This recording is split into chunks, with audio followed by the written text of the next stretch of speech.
Imaginemos a seguinte circunstância: determinada pessoa, juntamente com outras, é coproprietária de um imóvel.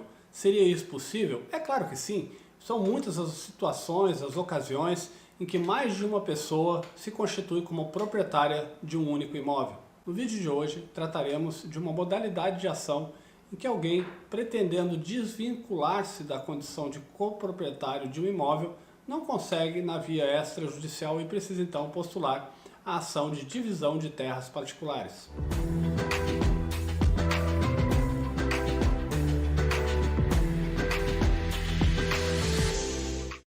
Assim como a demarcação de imóveis, a divisão de imóveis trata-se de uma prerrogativa de todo e qualquer proprietário de imóveis. Esta última, no entanto, requer a presença de mais de um proprietário.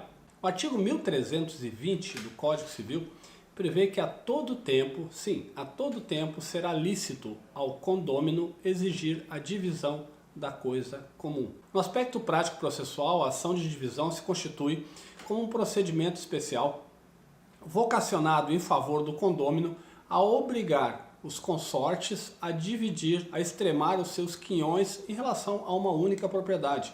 Ou seja, temos aí mais de um proprietário em relação a um imóvel e um deles ou mais deles pretendem exatamente que se fixe a extremação dos quinhões. O que é isso? Exatamente a identificação da parte de cada um em relação àquele imóvel. O objeto então da ação de divisão será o partilhamento da coisa comum, ou seja, a divisão da coisa que todos têm em comum na condição de proprietários. Podemos concluir como requisito inicial então para se pensar a utilização de uma ação de divisão a existência de um imóvel com dois ou mais proprietários. Uma breve, rápida comparação aqui com a ação de demarcação. Enquanto na demarcação nós necessitamos de dois imóveis distintos com proprietários distintos, na ação de divisão o que se busca é extremar os quinhões, ou seja, identificar a cota, a parte, a fração de cada um em relação a um único imóvel. Lá na ação de demarcação o que se busca extremar, identificar exatamente é a linha demarcanda, exatamente os limites de um para outro imóvel. Aqui já na ação de divisão nós temos um único imóvel e o que se busca extremar, identificar exatamente o quinhão, a fração de cada um dos proprietários em relação a esse único e mesmo bem. Sendo certo que por orientação legal ninguém precisa estar obrigado a manter-se em comunhão em relação ao mesmo imóvel, ao mesmo bem, na ação de divisão surge então essa prerrogativa para a parte desejando desvincular-se de um determinado bem, no que diz respeito à propriedade condominial, ou seja, mais de um proprietário, poderá então utilizar-se desse procedimento previsto lá junto com o rol das demais ações do procedimento comum, a ação de divisão de terras particulares. Para ilustrar aqui, podemos pegar a seguinte situação: determinados sucessores, 3 filhos acabam herdando uma fazenda da família, né? A propriedade fica registrada, o título, o domínio desse imóvel, dessa fazenda aqui no nosso exemplo, fica registrado em nome dos 3 herdeiros sucessores. Então, temos um único imóvel em que 3 pessoas se constituíram como proprietárias. Bom, pode haver a ocasião, e em certas situações isso de fato acontece, que uma dessas pessoas aqui para o nosso exemplo, a título ilustrativo, deseje se desvincular dessa propriedade, né? Ou deseja que daquela fazenda de 3.000 hectares, deseje apenas ser proprietário de uma das frações desse imóvel. Essa divisão ela pode perfeitamente ser ajustada inter partes, sem a necessária intervenção do judiciário, mas acontece que muitas vezes isso não se constitui dessa forma desejada, ou seja, acabam tendo de buscar uma manifestação judicial e assim a ação de divisão vai se prestar a atender esses interesses. Os conflitos surgem de várias ordens. Veja nesse exemplo nosso, por exemplo, um dos sucessores, um dos proprietários aí, pode desejar ficar com uma fração, não se opõe à divisão aí do imóvel em 3 propriedades distintas, mas deseja ficar com a área que tem maiores ou melhores benfeitorias. O outro já deseja ficar na parte que tem o açude, né? O outro já deseja ficar na parte que tem um descampado melhor, uma área melhor para produção agrícola, por exemplo. E aí surgem circunstâncias tantas que podem inviabilizar na via extrajudicial o ajuste entre as partes e será necessário então a interposição da ação. Se, como já vimos, o requisito inicial para a propositura da ação de divisão é a existência de um imóvel com mais de um proprietário, também há um outro requisito no que diz respeito a essa divisão. Essa divisão ela poderá ser caracterizada como divisão geodésica, geo vem de terra, né? A origem é terra, geodésica, divisão geodésica, ou seja, divisão de frações em terra, ou a divisão econômica, quando não é possível, quando se trata de imóvel, por exemplo, indivisível. Numa circunstância como essa, seria preciso pensar na divisão econômica. Nós poderíamos citar como um imóvel que seria indivisível uma circunstância em que um município estabelece para uma área rural uma determinada metragem, né? Por exemplo, 3 hectares para cada imóvel rural. Aqui no nosso exemplo, a nossa fazendinha, né, ela tem já 3 hectares. Não seria possível fazer a divisão geodésica e aí a divisão teria que ser econômica. Vende-se a fazenda, faz a sua liquidação econômica e aí a fração correspondente de cada herdeiro, nesse caso, seria entregue, mas sobre a via financeira e não sobre a fração de terras. A divisão geodésica compreende, assim, a entrega de uma fração especificamente de terras, né? De parte de fração, a fração do imóvel sendo entregue propriamente dita àquele que pretende a divisão, ou àqueles que pretendam. Já a divisão econômica, como seu nome já mesmo diz, compreende exatamente a entrega do valor respectivo, economicamente respectivo, àquela fração do imóvel.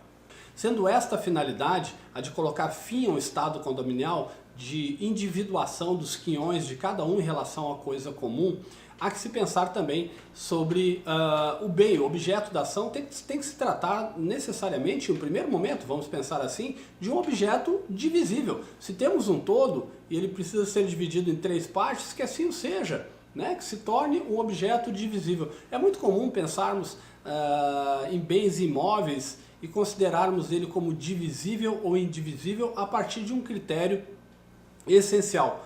O que diz o município? O que diz a legislação do município com relação aos imóveis urbanos e rurais?